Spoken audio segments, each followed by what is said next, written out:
Hi friends, welcome back to Nisha cooking channel.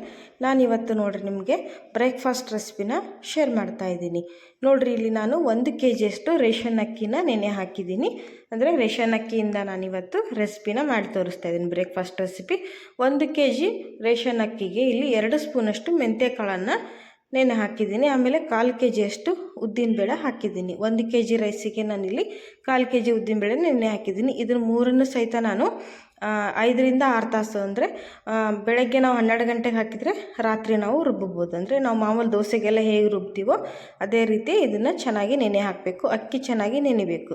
ಈಗ ನೋಡ್ರಿ, ಇದನ್ನು ಚೆನ್ನಾಗಿ 1-2 ಸರಿ ತೊಳೆದು ಉದ್ದಿನಬೇಳೆ, ಮೆಂತ್ಯಕಾಳು ಎಲ್ಲದನ್ನು ಮಿಕ್ಸ್ ಮಾಡಿ ನಾನು ಇದನ್ನು ಮಿಕ್ಸರ್ ಜಾರಲ್ಲಿ ಹಾಕಿ ನೈಸಾಗಿ ಗ್ರೈಂಡ್ ಮಾಡಿ ತೊಗೊಂಡು ಬರ್ತೀನಿ. ಏಕೆಂದರೆ ಈ ಥರ ಅಷ್ಟೇ ನಾವು ಎಲ್ಲದನ್ನು ಬೇಳೆ ಅಕ್ಕಿ ಜೊತೆ ಮಿಕ್ಸ್ ಮಾಡೋದ್ರಿಂದ ನೋಡ್ರಿ ಹಿಟ್ಟು ಚೆನ್ನಾಗಿ ಉಬ್ಬಿ ಬರುತ್ತೆ. ಆಮೇಲೆ ಚೆನ್ನಾಗಿ ಎಲ್ಲ ಮಿಕ್ಸ್ ಆಗುತ್ತೆ ನೋಡ್ರಿ. ಈಗ ಇದನ್ನು ಜಾರಿಗೆ ಹಾಕಿ ತರಿತರಿಯಾಗಿರಬಾರ್ದು, ನೈಸಾಗಿ ಗ್ರೈಂಡ್ ಮಾಡ್ಕೊಂಬರೋಣ. ನೋಡ್ರಿ, ಅಕ್ಕಿ ತುಂಬ ಚೆನ್ನಾಗಿ ನೆನಿಬೇಕು, ಆವಾಗ ಹಿಟ್ಟು ನೈಸಾಗಿ ಬರುತ್ತೆ ನೋಡಿ. ಈಗ ಇದನ್ನು ರುಬ್ಕೊಂಬರೋಣ. ಇಲ್ಲಿ ನೋಡಿ, ರುಬ್ಬಿ ತಗೊಂಡು ಬಂದಿದ್ದೀನಿ. ಜಾಸ್ತಿ ನೀರು ಹಾಕಕ್ಕೆ ಹೋಗಬೇಡಿ, ತುಂಬ ನೀರು ಆಗಬಾರ್ದು. ಇದು ಸ್ವಲ್ಪ ಗಟ್ಟಿ ಇರಲಿ. ನೋಡಿರಿ, ನಾನಿಲ್ಲಿ ಯಾವ ಥರ ನೈಸಾಗಿ ರುಬ್ಬಬೇಕು ಅಂತ ತೋರಿಸ್ತಾ ಇದ್ದೀನಿ. ನೋಡಿರಿ, ಈ ಕನ್ಸಿಸ್ಟೆನ್ಸಿಯಲ್ಲಿ ಇರಬೇಕು ಹಿಟ್ಟು. ತುಂಬ ನೀರಾದರೆ ಚೆನ್ನಾಗಿ ಫರ್ಮೆಂಟೇಷನ್ ಆಗಲ್ಲ. ನೋಡಿ ಈ ಥರ ಚೆನ್ನಾಗಿ ನೈಸಾಗಿ ರುಬ್ಬಬೇಕು, ತರಿಯಾಗಿ ಇರಬಾರ್ದು. ನೋಡಿ, ಈ ಥರ ಇದ್ದರೆ ಹಿಟ್ಟು ಚೆನ್ನಾಗಿ ಪರ್ಫೆಕ್ಟಾಗಿ ಬರುತ್ತೆ. ಈಗ ಇದನ್ನು ಒಂದು ಪಾತ್ರೆಗೆ ಟ್ರಾನ್ಸ್ಫರ್ ಮಾಡೋಣ. ಚೆನ್ನಾಗಿ ನೆನಿಬೇಕು ಅಕ್ಕಿ, ಉದ್ದಿನಬೇಳೆ ಆಗಲಿ ಮೆಂತ್ಯಕಾಳು 3 ಚೆನ್ನಾಗಿ ನೆನೆದ್ರೆ ನೋಡಿರಿ ಹಿಟ್ಟು ಚೆನ್ನಾಗಿ ಹುದುಗಿ ಬರುತ್ತೆ, ಚೆನ್ನಾಗಿ ಉಬ್ಬಿಕೊಂಡು ಬರುತ್ತೆ ನೋಡಿರಿ.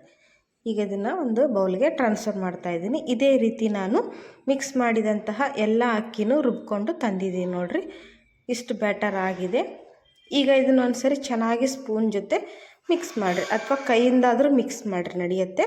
ಚೆನ್ನಾಗಿ ಇದನ್ನು ಮಿಕ್ಸ್ ಮಾಡಿ ಇದನ್ನು ಟೈಟಾಗಿ ಏನಾದರೂ ಒಂದು ಮುಚ್ಚಿ ಮೇಲೆ ಸ್ವಲ್ಪ ವೇಟ್ ಇರಬೇಕು. ವೇಟ್ ಇರುವಂತಹ ವಸ್ತುವನ್ನು ಇದ್ರ ಮೇಲೆ ಇಟ್ಟುಬಿಟ್ರೆ ನೋಡಿರಿ ಹಿಟ್ಟು ಚೆನ್ನಾಗಿ ನೆನೆಯುತ್ತೆ. ಇಲ್ಲಾಂದರೆ ಮುಚ್ಚಿ ಸ್ವಲ್ಪ ಗ್ಯಾಸ್ ಮೇಲೆ ಅಥವಾ ಬೆಚ್ಚಗಿರುವ ಸ್ಥಳದಲ್ಲಿ ಇದನ್ನು ಇಟ್ಟರೆ ನೋಡಿರಿ ಚೆನ್ನಾಗಿ ಹುದುಗಿ ಬರುತ್ತೆ ಹಿಟ್ಟು. ನೋಡಿ, ಇಲ್ಲಿ ನಾನು ಬೆಳಗ್ಗೆ ತೋರಿಸ್ತಾ ಇದ್ದೀನಿ ಹೇಗೆ ಉಬ್ಕೊಂಡು ಬಂದಿದೆ ಅಂತ. ಇಲ್ಲಿ ವಿಡಿಯೋದಲ್ಲಿ ಸರಿಯಾಗಿ ಕಾಣಿಸಲ್ಲ ನೋಡ್ರಿ, ನಾನು ಸ್ಪೂನಿಂದ ತೆಗೆದು ತೋರಿಸ್ತಾ ಇದ್ದೀನಿ. ನೋಡಿರಿ, ವಾವ್, ಎಷ್ಟು ಪರ್ಫೆಕ್ಟಾಗಿ ಬಂದಿದೆ ಹಿಟ್ಟು, ತುಂಬ ಚೆನ್ನಾಗಿ ಹುದುಗಿದೆ ನೋಡಿ. ನೋಡಿರಿ, ನಾವು ಯಾವಾಗಲೂ ಅಷ್ಟೇ 1 kg ರೈಸ್ ಬಳಸಿದರೆ 1/4 kg ಉದ್ದಿನಬೇಳೆ, 1-2 ಸ್ಪೂನು ಮೆಂತ್ಯಕಾಳು, ಇಷ್ಟೇ ನೋಡಿರಿ. ಜಾಸ್ತಿ ಇಂಗ್ರೀಡಿಯೆಂಟ್ಸ್ ಏನೂ ಹಾಕಿಲ್ಲ ನಾವು.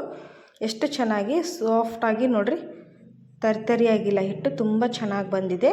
ಇದನ್ನು ಒಂದ್ಸರಿ ಚೆನ್ನಾಗಿ 2 ನಿಮಿಷ ಚೆನ್ನಾಗಿ ಮಿಕ್ಸ್ ಮಾಡಿಕೊಡ್ರಿ ಸರಿಯಾಗಿ. ಅಂದರೆ ಅದೇನು ಫ್ಲಫಿ ಥರ ಬಂದಿರುತ್ತೋ ಅದನ್ನು ಚೆನ್ನಾಗಿ ಮಿಕ್ಸ್ ಮಾಡಿಕೊಂಡು ಇದಕ್ಕೀಗ ರುಚಿಗೆ ತಕ್ಕಷ್ಟು ಉಪ್ಪು ಹಾಕ್ತಾಯಿದ್ದೀನಿ. ಯಾವುದೇ ಸೋಡಾ ಬೇಡ, ಈನೋ ಬೇಡ ನೋಡಿರಿ, ಬೇಕಿಂಗ್ ಸೋಡಾ ಬೇಡ, ಏನು ಬೇಡ, ಜಸ್ಟ್ ನಾವು ಉಪ್ಪು ಹಾಕಿದರೆ ಸಾಕು ನೋಡಿರಿ. ಇದನ್ನು ಚೆನ್ನಾಗಿ ಉಪ್ಪು ಹಾಕಿಂದ ಮಿಕ್ಸ್ ಮಾಡಿರಿ, ಇಲ್ಲಾಂದರೆ ಉಪ್ಪು ಒಂದು ಹತ್ರ ಕೂಡೋ ಚಾನ್ಸ್ ಇರುತ್ತೆ. ಸರಿಯಾಗಿ ಇದನ್ನು ಮಿಕ್ಸ್ ಮಾಡ್ಕೊಂಬಿಟ್ಟು ಈಗ 1 ನಿಮಿಷ ಉಪ್ಪು ಚೆನ್ನಾಗಿ ಸ್ಪ್ರೆಡ್ ಆಗಲಿ. ಇಲ್ಲಿ ನಾನು ಎಗ್ ದೋಸೆ ಮಾಡ್ತಾಯಿದ್ದೀನಲ್ವ, ಅದಕ್ಕೆ ಇಲ್ಲಿ 1-2 ಉಳ್ಳಾಗಡ್ಡಿನ ಕಟ್ ಮಾಡಿ ತೊಗೊಂಡಿದ್ದೀನಿ. ಇದಕ್ಕೆ 1 ಸ್ಪೂನಷ್ಟು ಅಚ್ಚ ಖಾರದ ಪುಡಿನ ಹಾಕ್ತಾಯಿದ್ದೀನಿ. ಆಮೇಲೆ ಕೊತ್ತಂಬರಿ ಸೊಪ್ಪನ್ನು ಹಾಕ್ತಾಯಿದ್ದೀನಿ ನೋಡಿರಿ. ಆಮೇಲೆ ಒಂದು ಅರ್ಧ ಟೀ ಸ್ಪೂನಷ್ಟು ಧನಿಯಾ ಪುಡಿನ ಹಾಕ್ತಾಯಿದ್ದೀನಿ ನೋಡಿರಿ. ಇದು ಎಗ್ಗನ್ನು ಮಿಕ್ಸ್ ಮಾಡೋದಕ್ಕೆ ಸ್ವಲ್ಪ ಇದಕ್ಕೆ ಉಪ್ಪು ಹಾಕ್ರಿ, 1 ಚಿಟಿಕೆ ಉಪ್ಪು ಹಾಕ್ರಿ. ಆ ವಿಡಿಯೋ ಕ್ಲಿಪ್ಪು ಮಿಸ್ ಆಗಿತ್ತು ನನಗೆ. 1 ಚಿಟಿಕೆ ಉಪ್ಪು ಹಾಕಿ ಎಗ್ಗನ್ನು ಬ್ರೇಕ್ ಮಾಡಿ ಹಾಕ್ರಿ, ಅಂದರೆ ಎಗ್ ಒಡೆದು ಹಾಕ್ರಿ. ನಾನಿಲ್ಲಿ 2 ಎಗ್ ದೋಸೆ ಮಾಡ್ತಿರೋದ್ರಿಂದ 2 ಎಗ್ ಬಳಸ್ತಾ ಇದ್ದೀನಿ. ನೀವು ಉಳ್ಳಾಗಡ್ಡಿನ ನಿಮಗೆ ಎಷ್ಟು ರುಚಿಗೆ ಬೇಕೋ ಅಷ್ಟನ್ನು ನೀವು ಬಳಸ್ಬೋದು. ನಾನಿಲ್ಲಿ 2 ಎಗ್ಗೆ 2 ಉಳ್ಳಾಗಡ್ಡಿನ ಬಳಸ್ತಾ ಇದ್ದೀನಿ. ಸ್ವಲ್ಪ ಈರುಳ್ಳಿ ಜಾಸ್ತಿ ಇದ್ದರೆ ದೋಸೆಗೆ ಟೇಸ್ಟ್ ಬರುತ್ತೆ ಅಂಥೇಳಿ. ಯಾಕಂದರೆ ಎಗ್ ದೋಸೆಗೆ ನೋಡಿರಿ ನಾವು ಎಗ್ ಹೇಗೆ ಹಾಕ್ತೀವೋ ಅದೇ ಥರ ಉಳ್ಳಾಗಡ್ಡಿನ ಹಾಕಿದರೆ ತುಂಬ ಚೆನ್ನಾಗಿ ಬರುತ್ತೆ. ಫಸ್ಟು ಈ ಥರ ಇದನ್ನು ಉಳ್ಳಾಗಡ್ಡಿನ ಚೆನ್ನಾಗಿ ಒಡ್ಕೊಳ್ರಿ, ಆವಾಗ ಎಲ್ಲ ಕಡೆ ಈಕ್ವಲಾಗಿ ಸ್ಪ್ರೆಡ್ ಆಗುತ್ತೆ. ಇದನ್ನು ಚೆನ್ನಾಗಿ ಬೀಟ್ ಮಾಡಿಕೊಳ್ರಿ. ಎಗ್ಗನ್ನು ಸರಿಯಾಗಿ ಬೀಟ್ ಆದರೆ ದೋಸೆ ಮೇಲೆ ಚೆನ್ನಾಗಿ ಸ್ಪ್ರೆಡ್ ಆಗುತ್ತೆ. ನಾನು ಡೈರೆಕ್ಟಾಗಿ ದೋಸೆ ಮೇಲೆ ಎಗ್ಗನ್ನು ಒಡೆದು ಹಾಕೋದಿಲ್ಲ. ಈ ರೀತಿ ಫಸ್ಟು ಒಂದು ಬೌಲ್ನಲ್ಲಿ ಚೆನ್ನಾಗಿ ಇದನ್ನು ಮಿಕ್ಸ್ ಮಾಡ್ಕೊಂಬಿಟ್ರೆ ನಮಗೆ ಈಸಿಯಾಗಿ ನಾವು ದೋಸೆ ಮೇಲೆ ಹಾಕ್ಬೋದು. ಈಗ ಇದನ್ನು ಸೈಡಿಗೆ ಇಡೋಣ.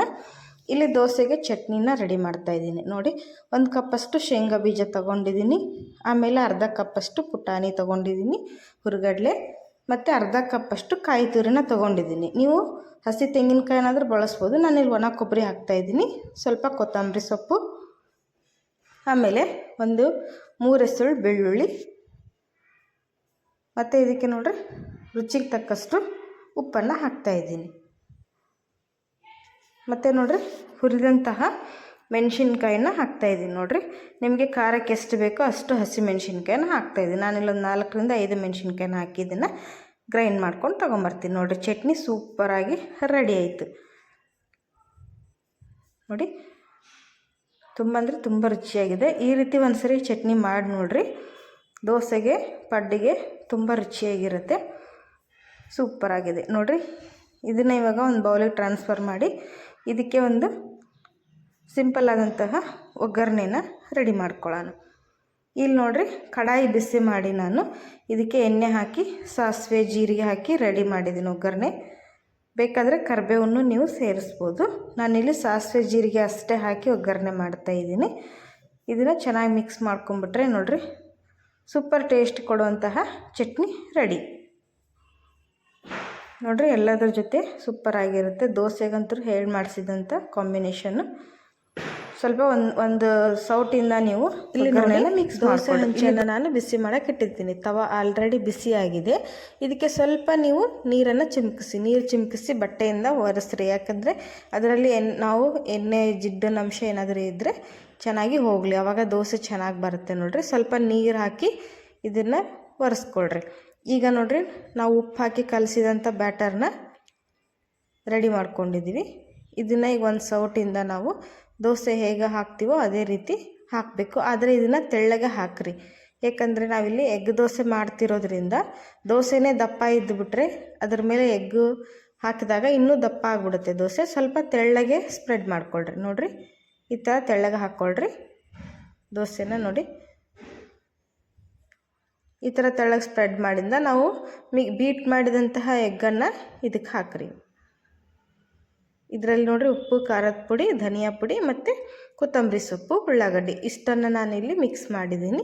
ನೀವು ಇದ್ರೆ ಸ್ವಲ್ಪ ಗರಂ ಮಸಾಲೆನೂ ಹಾಕಿರಿ, ಚೆನ್ನಾಗಿರುತ್ತೆ. ಇದನ್ನೆಲ್ಲ ಕಡೆ ಇದನ್ನು ನೋಡಿರಿ ದೋಸೆ ಮೇಲೆ ಈ ಥರ ಚೆನ್ನಾಗಿ ಹರಡ್ರಿ, ಸ್ಪ್ರೆಡ್ ಮಾಡಿರಿ. ಆವಾಗ ತುಂಬ ಚೆನ್ನಾಗಿ ಬರುತ್ತೆ ನೋಡಿರಿ. ನೋಡೋಕ್ಕೆ ಎಷ್ಟು ಕಲರ್ಫುಲ್ಲಾಗಿ ಕಾಣಿಸ್ತಾ ಇದೆನೋ, ಬ್ಯೂಟಿಫುಲ್ ಆಗಿದೆ ನೋಡಿರಿ. ತಿನ್ನೋ ಕೂಡ ಅಷ್ಟೇ ರುಚಿಯಾಗಿರುತ್ತೆ. ನೋಡಿದ್ರೇ ಬಾಯಲ್ಲಿ ನೀರು ಬರ್ತಾಯಿದೆ ನೋಡಿರಿ, ಸೂಪರಾಗಿ ಬರುತ್ತೆ. ಒಂದು ಸರಿ ನೀವು ಈ ಥರ ಎಗ್ ದೋಸೆ ಮಾಡಿ ನೋಡಿರಿ, ಹೋಟೆಲ್ ಸ್ಟೈಲ್ನಲ್ಲಿ ಸೂಪರಾಗಿರುತ್ತೆ ನೋಡಿರಿ. ಇದು ಹೋಟೆಲಲ್ಲಿ ತಿನ್ನೋದೇ ಬಿಟ್ಬಿಡ್ತೀರ. ಈ ರೀತಿ ಒಂದು ಸರಿ ಮಾಡಿ ನೋಡಿರಿ. ಇದಕ್ಕೆ ಈಗ ಲಿಡ್ ಕ್ಲೋಸ್ ಮಾಡಿ ಬಿಡ್ತೀನಿ ನಾನು. 1-2 ನಿಮಿಷ ಆದಮೇಲೆ ನೋಡಿರಿ ಅದರ ಅವರಿಗೆಲ್ಲ ಮೇಲ್ಗಡೆಯಿಂದ ಎಗ್ಗು ಚೆನ್ನಾಗಿ ಬೆಂದಿರುತ್ತೆ ನೋಡಿರಿ. ವಾವ್ ಎಷ್ಟು ಚೆನ್ನಾಗಿ ಬಂದಿದೆ ಅಂಥೇಳಿ. ಈಗ ನಾನು ಇದನ್ನು ದೋಸೆನ ತಿರುಗಿಸಾಕ್ತೀನಿ. ಸ್ವಲ್ಪ ಮೇಲ್ಗಡೆಯಿಂದಲೇ ಚೆನ್ನಾಗಿ ಬೇಯಲಿ. ನೋಡಿರಿ ಎಷ್ಟು ಕಲರ್ಫುಲ್ಲಾಗಿ ಬಂದಿದೆ ಅಂಥೇಳಿ, ತುಂಬ ಚೆನ್ನಾಗಿ ಬಂದಿದೆ. ದೋಸೆ ಕಲರ್ ನೋಡಿರಿ ಎಷ್ಟು ಚೆನ್ನಾಗಿ ಬಂದಿದೆ. ಮೇಲಿಂದನೂ ಸ್ವಲ್ಪ ನೀವು ಬೇಕಾದರೆ ಎಣ್ಣೆ ಹಾಕ್ಬೋದು, ಇಲ್ಲಾಂದರೆ ತುಪ್ಪ ಕೂಡ ಹಾಕ್ಬೋದು. ಎರಡು ಕಡೆ ಚೆನ್ನಾಗಿ ಬೇಯಿಸ್ಕೊಂಡ್ರೆ ಎಗ್ ದೋಸೆ ರೆಡಿಯಾಗುತ್ತೆ ನೋಡಿರಿ. ಚೆನ್ನಾಗಿ ಬೆಂದಿದೆ. ಈಗ ಇದನ್ನು ಪ್ಲೇಟಿಗೆ ತೆಗೆದು ಹಾಕ್ತೀನಿ ನೋಡಿ. ಚೆನ್ನಾಗಿ ಬೇಯಬೇಕು. ನಾವೇನು ಎಗ್ ಹಾಕಿರ್ತೀವೋ ಆಮ್ಲೆಟ್ ಥರ ಅದು ಹಸಿ ಸ್ಮೆಲ್ ಇರಬಾರ್ದು. ಚೆನ್ನಾಗಿ ಎರಡು ಕಡೆ ಫ್ರೈ ಮಾಡಿಕೊಡ್ರಿ ನೋಡಿರಿ. ತುಂಬ ಬಿಸಿ ಬಿಸಿಯಾಗಿ ರೆಡಿಯಾಗಿದೆ. ಈಗ ಮತ್ತೆ ಇನ್ನೊಂದು ದೋಸೆನ ರೆಡಿ ಮಾಡ್ತೀನಿ. ನಾವು ಫಸ್ಟು ದೋಸೆ ಮಾಡಿದಾಗ ಎಣ್ಣೆ ಜಿಡ್ಡಿನ ಅಂಶ ಇರುತ್ತೆ ಅಂತ ಹೇಳಿದ್ನಲ್ಲ, ಅದಕ್ಕೆ ಫಸ್ಟ್ ನೀರು ಹಾಕಿ ಚೆನ್ನಾಗಿ ಇದನ್ನು ಒರೆಸ್ಕೊಂಬಿಡ್ರಿ. ಮತ್ತು ನೀವು ದೋಸೆ ಹಾಕಬೇಕಾದ್ರೆ ಇನ್ನೊಂದು ಟಿಪ್ಸ್ ಏನಂದರೆ, ನಿಮಗೆ ದೋಸೆ ಹಂಚಿನ ಮೇಲೆ ಯಾವಾಗಲೂ ಎಣ್ಣೆ ಅಂಶ ಇರಬಾರ್ದು. ಹಂಗಿರಬಾರ್ದು ಅಂದರೆ ಈ ಥರ ನೀರು ಹಾಕಿ ಬಟ್ಟೆಯಿಂದ ಒರೆಸ್ಕೊಂಬಿಡ್ರಿ, ಹೋಗಿಬಿಡುತ್ತೆ. ಆವಾಗ ದೋಸೆ ಚೆನ್ನಾಗಿ ಎದ್ದು ಬರುತ್ತೆ. ಆಮೇಲೆ ಕಲರ್ ಕೂಡ ಸೂಪರಾಗಿ ಬರುತ್ತೆ ನೋಡಿರಿ. ಇದನ್ನು ಸಹಿತ ತೆಳ್ಳಗೆ ಸ್ಪ್ರೆಡ್ ಮಾಡಿ ನಾನಿಲ್ಲಿ 2 ಎಗ್ ದೋಸೆನ ತೋರಿಸ್ತಾ ಇದ್ದೀನಿ ನಿಮಗೆ. ನೀವು ಈ ರೀತಿ ಮಾಡಿಕೊಡ್ತಾಯಿದ್ರೆ ಮಕ್ಕಳು ಕೂಡ ತುಂಬ ಇಷ್ಟಪಟ್ಟು ತಿಂತಾರೆ. ಲಂಚ್ ಬಾಕ್ಸಿಗೆ, ಬ್ರೇಕ್ಫಾಸ್ಟಿಗೆ ನಿಮಗೆ ಒಳ್ಳೆ ಹೆಲ್ತಿಯಾದಂತಹ ರೆಸಿಪಿ ನೋಡಿ. ಈಗ ಇನ್ನೊಂದು ಎಗ್ಗನ್ನು ಸಹಿತ ಹಾಕ್ತಾಯಿದ್ದೀನಿ ನಾನು. ಚೆನ್ನಾಗಿದ್ದನ್ನು ಎಲ್ಲ ಕಡೆ ಸ್ಪ್ರೆಡ್ ಮಾಡಿಕೊಡ್ರಿ. ಯಾಕಂದರೆ ದಪ್ಪ ತೆಳ್ಳಗಾಗಬಾರ್ದು. ಎಲ್ಲ ಕಡೆ ಈಕ್ವಲ್ ಆಗಿ ಚೆನ್ನಾಗಿ ಇದನ್ನು ಸ್ಪೂನಿಂದ ಸ್ಪ್ರೆಡ್ ಮಾಡ್ಕೊಳ್ರಿ. ನೋಡಿರಿ ಎಷ್ಟು ಕಲರ್ಫುಲ್ಲಾಗಿ ಕಾಣಿಸ್ತಾ ಇದೆಯೋ ಅಷ್ಟೇ ರುಚಿಕಟ್ಟಾಗಿರುತ್ತೆ. ಒಂದು ಸಾರಿ ಇದನ್ನು ಈ ಥರ ಟ್ರೈ ಮಾಡಿ ನೋಡಿರಿ.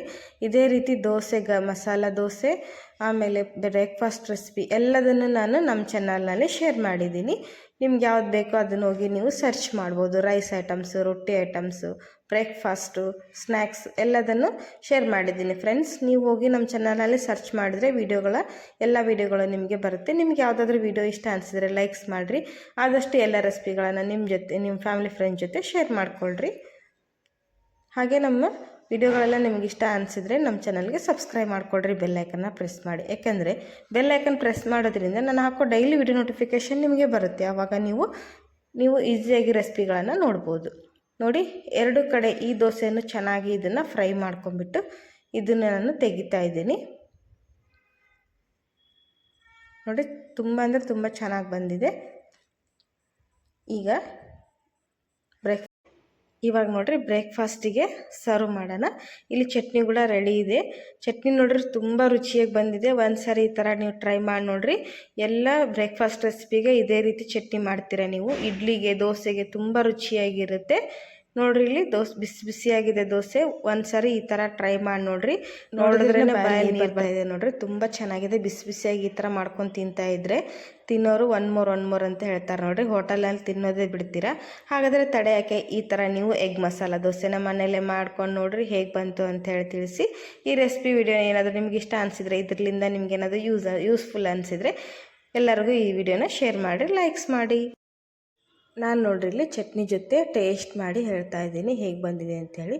ನೋಡಿರಿ, ಎಗ್ ಕೂಡ ತುಂಬ ಚೆನ್ನಾಗಿ ಬೆಂದಿದೆ, ಸೂಪರಾಗಿದೆ. ನೋಡಿರಿ, ನಾನಿದೆ ಟೇಸ್ಟ್ ಮಾಡಿ ಹೇಳ್ತಾ ಇದ್ದೀನಿ. ತುಂಬ ಅಂದರೆ ತುಂಬ ರುಚಿಯಾಗಿದೆ. ವಿಡಿಯೋ ನೋಡೋದಕ್ಕೆ ಧನ್ಯವಾದಗಳು. ಬಾಯ್.